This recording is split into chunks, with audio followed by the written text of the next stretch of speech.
Data FIFA começou, vamos falar de futebol, de seleção brasileira e o nosso repórter Paulo do Vale já está na capital federal Brasília para acompanhar a amarelinha que está terminando aí. Últimos preparativos, PDV, bom dia para você.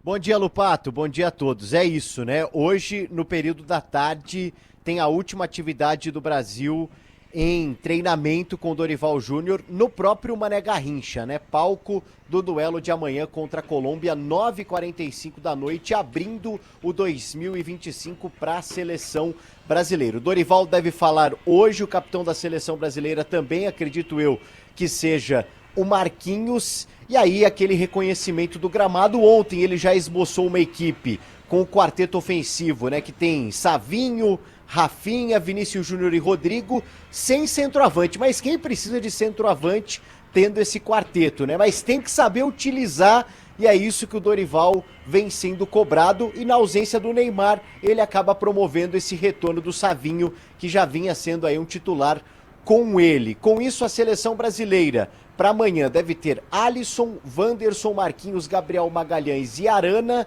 Gerson, Bruno Guimarães, e aí esse quarteto com Rafinha, Savinho, Vinícius Júnior e Rodrigo. Ele chegou a testar algumas possibilidades com um atacante mais de ofício, como o Endrick e também o João Pedro, mas isso deve ficar como opção por decorrer do jogo contra o time colombiano amanhã aqui em Brasília. 28 graus na capital federal, tempo aberto por aqui, um dia muito bonito, então a gente tem a expectativa por essa última atividade da seleção brasileira antes do jogo de amanhã, viu, pessoal? Torcer para que a seleção brasileira recupere o bom futebol, até porque, Paulo do Vale, é a quinta colocada nas eliminatórias para a Copa do ano que vem. Eliminatórias acabando e o Brasil precisa não só garantir uma boa colocação, classificar bem para a Copa do Mundo, que vai todo mundo praticamente, né? Mas chegar em um bom momento. Bom momento que muitos jogadores vivem nos clubes, mas não conseguem repetir com a amarelinha. Ontem o Bruno Guimarães falou, né, PDV? E falou também um pouco sobre isso, não foi? Exatamente, né? O Bruno Guimarães é um jogador que já vem ganhando até uma certa experiência com a camisa da seleção brasileira. Estava na Copa de 2022. É um cara que ganhou o espaço dele e vem tendo até um certo protagonismo. Foi campeão, né? Esse final de semana, o Newcastle saiu de uma fila de mais de 70 anos na FA Cup, jogando contra o Liverpool, né, que tem um time superior, apesar do Newcastle ter ganhado força novamente nos últimos anos, e o Bruno Guimarães é um dos principais jogadores do Newcastle, ao lado do Joelinton, né, o Joelinton voltou aí à seleção brasileira nessa última convocação do Dorival, porque os dois fazem um bom trabalho lá no Newcastle. E o Bruno Guimarães falou sobre algo que vem incomodando muito a gente aqui no Brasil com relação ao resto do continente e a Conmebol, né? Porque o discurso ali na cerimônia foi de basta ao racismo, isso não era mais para ser falado, e depois ali na coletiva, no quebra-queixo, o Alejandro Domingues ali, não vou nem chamar de gafe, viu? Porque gafe é quando a gente às vezes acaba se confundindo, erra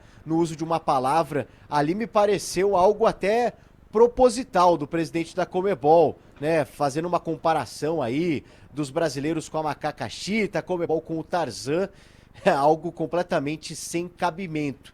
E o Bruno Guimarães foi perguntado a respeito disso na coletiva e respondeu ao Alejandro Domingues. Cara, para mim, o presidente da Conmebol tem muito mais coisas preocupado que fazer coisas do tipo como piada ou qualquer coisa de algo assim. A gente viu agora o que aconteceu com esse caso do Luigi, né? Para mim, o que eu posso falar? Ainda mais a punição que ele deu a Cerro Porteño, para mim foi uma falta de respeito tremenda.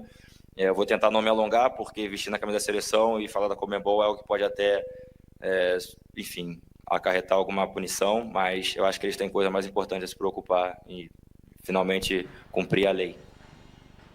Bom, tá aí, Lupato, Sabino, fala do Bruno Guimarães, é importante, o jogo é no Brasil, na capital federal, existe essa pressão gigantesca por mais ações, principalmente por parte da Conmebol, se bem que os clubes brasileiros, né, praticamente em silêncio depois dessa manifestação completamente equivocada do presidente da Conmebol, mas a entidade precisa ser cobrada. Vamos aguardar, né? Se a seleção vai fazer algum tipo de ação por conta própria. Hoje o Dorival vai falar, será questionado, obviamente, a respeito disso. O Brasil tem o Vinícius Júnior, que vem sendo uma vítima, né, feroz desse racismo europeu. Semana passada, no jogo contra o Atlético de Madrid, de novo. Então, assim, não é um problema só da América do Sul. Muito pelo contrário, né? É algo que não deveria, de jeito nenhum, ser cogitado aqui, mas que acontece muito na Europa. E o Vini Júnior acaba sendo uma das principais vítimas. Então, assim, o Brasil tem a faca e o queijo na mão para, quem sabe, dar um passo importante, uma demonstração importante nessa data FIFA com relação a essa questão que nos últimos dias tem tomado conta do noticiário, viu, pessoal? Que faça essa manifestação, né? De alguma forma faça essa manifestação, é o mínimo. É o mínimo, e o Brasil pede por apoio também, né, de outras federações, de clubes, jogadores que não necessariamente sofrem com isso, para aumentar o movimento. Valeu, PDV, bom trabalho para você por aí, um abraço. Tamo junto, valeu. Obrigado, Pedro. E olha,